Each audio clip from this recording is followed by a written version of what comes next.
भक्तों, ओम नमः शिवाय। श्री शिवाय नमस्तुभ्यं। जय श्री महाकाल। जी हाँ भक्तों, क्या आपका भी जो बच्चा है उसका जो मन है वो पढ़ाई लिखाई में बिल्कुल भी नहीं लगता। आप लोग बहुत ज़्यादा परेशान हो उसकी पढ़ाई के लिए कि आखिरकार हमारा जो बच्चा है वो पढ़ता क्यों नहीं है। जब भी आप उसको पढ़ाने के लिए बैठाते हो तो कहीं वो खेलने चला जाएगा, कहीं घूमने चला जाएगा, कहीं कुछ करने लगेगा, कहीं कुछ, लेकिन पढ़ेगा बस बिल्कुल भी नहीं। आप लोगों को भी समझ से बाहर है कि आखिर ऐसा क्या हो गया जिसके कारण आपका जो बच्चा है उसका जो मन है वो पढ़ाई में बिल्कुल भी नहीं लगता।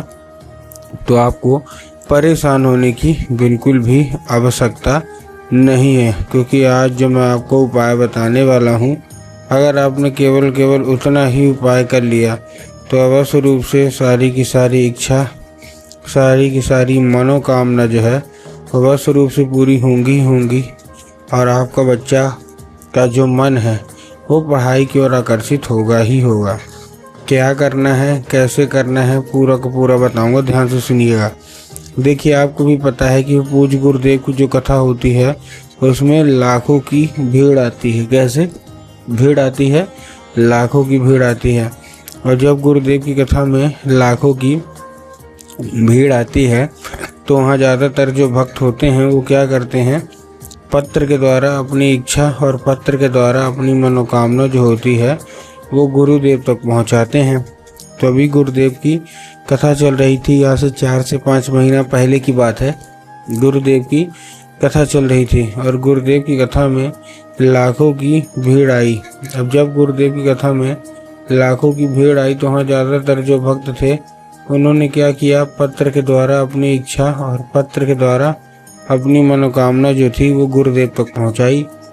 अब जब गुरुदेव के पास पत्र पहुंचा और गुरुदेव ने पत्र पढ़ा तो वहाँ गुरुदेव ने देखा कि ज़्यादातर जो भक्त हैं उनकी क्या है, केवल एक ही इच्छा और एक ही मनोकामना है। ठीक है, क्या कि गुरुदेव, हमारा जो बच्चा है उसका जो मन है वो पढ़ाई लिखाई में बिल्कुल भी नहीं लगता। हम लोग बहुत ज़्यादा चाहते हैं कि हमारा बच्चा जो है वो पढ़े, लेकिन फिर भी बच्चे का जो मन है वो पढ़ाई लिखाई में नहीं लगता। कृपया करके कोई उपाय बता दें ताकि हमारे बच्चे का जो मन है ना वो अवश्य रूप से पढ़ाई की ओर लगने लगे। अब हमने उसके पीछे क्या कुछ नहीं किया, बहुत अच्छे उसको स्कूल में डाल के रखा है, बहुत अच्छा उसको कोचिंग ट्यूशन दे रहे हैं, हर एक तरह का सुख सुविधा दे रहे हैं, लेकिन फिर भी बात जब पढ़ाई की आती है तो कहीं घूमने चला जाएगा, कहीं खेलने चला जाएगा, कहीं कुछ करेगा, कहीं कुछ, लेकिन पढ़ेगा बस बिल्कुल भी नहीं। कृपया करके कोई उपाय बता दें। अब जब गुरुदेव ने ये देखा तब गुरुदेव ने 2 से 3 उपाय बताए और कहा केवल और केवल ये उपाय कर लेना, तुम्हारा जो भी बच्चा है जिसका भी मन पढ़ाई लिखाई में नहीं लगता, अवश्य रूप से उसका जो मन है उसका मन पढ़ाई की ओर आकर्षित होगा ही होगा। अब जैसे ही गुरुदेव ने उपाय बताया तो लोगों ने जा जाके इस उपाय को घर में करना शुरू कर दिया। अब जैसे ही गुरुदेव ने जा जाके इस उपाय को घर में करना शुरू कर दिया, वही लोग गुरुदेव की कथा में मात्र 1 से 1.5 महीने के बाद वापस आए। अब जब वही लोग गुरुदेव की कथा में वापस आए तो गुरुदेव को फिर से पत्र लिखा, लेकिन ये वाला जो पत्र था ये गुरुदेव को धन्यवाद के रूप में पत्र था कि गुरुदेव धन्य हो आपका, आपके द्वारा बताया गया उपाय हमने कर लिया है, हमारी सारी इच्छा मनोकामना जो है वो भी पूरी हो गई है, आपका कोटि कोटि धन्यवाद। तो देखिए, जो लोग भी मेरी आवाज़ अभी सुन रहे हैं ना, अगर आपको भी जानना है कि आखिर ऐसा कौन सा उपाय है जिसको करने मात्र से इच्छा मनोकामना पूरी होती है, तो चलिए हम बताते हैं आपको आज की इस वीडियो के माध्यम से कि आपको करना क्या है। तो बस उपाय ध्यान से सुन के अच्छे से करिएगा ज़रूर, ठीक।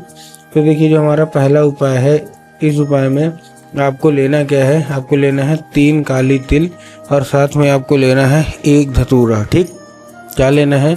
3 काली तिल और साथ में आपको लेना है 1 धतूरा।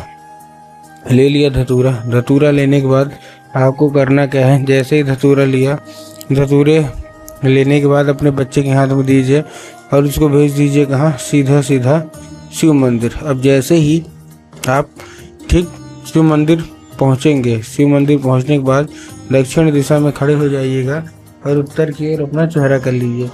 अब देखिए दक्षिण दिशा में खड़ा होना, उत्तर की ओर चेहरा करना में करना क्या है, गुरुदेव ने साफ साफ बताया है कि आप जिस भी शिव मंदिर जा रहे हैं उस शिव मंदिर का जिधर साइड जलाधारी होगा आपको अपना चेहरा उधर साइड करके खड़े हो जाना है। ठीक, खड़े हो गए। खड़े होने के बाद आपको क्या करना है, एक नाम लेके, कौन सा, महादेव का बहुत ही सुंदर सा नाम है श्रम्भेश्वर महादेव। तो आपको करना क्या है, आपको श्रम्भेश्वर महादेव का नाम लेके उन्हीं का स्मरण करके आपको चुपचाप क्या कर देना है, अर्पित कर देना है बस। पूज्य गुरुदेव कहते हैं कि अगर आपने कर दिया ऐसा तो अवश्य रूप से आपका जो बच्चा है उसका जो मन है वो पढ़ाई की ओर आकर्षित होगा ही होगा। ये था कौन सा हमारा, ये था हमारा पहला उपाय। अब हम चलते हैं अपने दूसरे उपाय की ओर। अब देखिए जो हमारा दूसरा उपाय है, इस उपाय में आपको करना क्या है। जो हमारा दूसरा उपाय है, इस उपाय में सबसे सिंपल सा, जितनी भी माताएं हैं आपको क्या लेना है, आपको लेना है केवल और केवल आपको एक लाल फूल लेना है। और लाल फूल के साथ साथ आपके घर में क्या होना चाहिए, आपके घर में माता सरस्वती की फ़ोटो या मूर्ति होना अति अनिवार्य होना चाहिए। अगर आपके घर में माता सरस्वती की फ़ोटो या मूर्ति है तब तो अच्छी बात है, लेकिन अगर आपके घर में माता सरस्वती की फ़ोटो या मूर्ति नहीं है तो आपको करना क्या है, माता सरस्वती को ले आना है बाज़ार से और घर में अपने स्थान दे देना है। ठीक, दे दिया। स्थान देने के बाद आपको करना क्या है, जैसे आपने स्थान दिया, स्थान देने के बाद आपको चुपचाप केवल और केवल एक काम करना है। केवल और केवल आपको क्या करना है, शाम के वक्त में उनको अर्पित किया और अर्पित करने के बाद उनसे उसको औषधि के रूप में मांगना है कि माता कृपया करके हमको इसको औषधि के रूप में प्रदान करिए। अब क्या होगा, अभी औषधि का रूप ले लेगा। ठीक, औषधि का रूप ले लिया। औषधि का रूप लेने के बाद आपको करना क्या है, उसी रात, ठीक, क्या करना है, उसी रात जब आपका बच्चा अच्छे तरीके से खाना पीना खा के सो जाए तो आपको वो जो लाल फूल है वो उठाना है और अपने बच्चे के माथे पे 2 से 3 बार आपको फेर देना है। पूज्य गुरुदेव कहते हैं कि अगर आपने ऐसा कर लिया तो उस फूल के जरिए स्वयं माता जो है ना वो उसके दिमाग में प्रवेश कर जाएंगी और इसका जितना भी दिमाग इधर उधर के कामों में लगता है वहाँ से ना लग के केवल दिमाग पढ़ाई की ओर लगेगा ही लगेगा।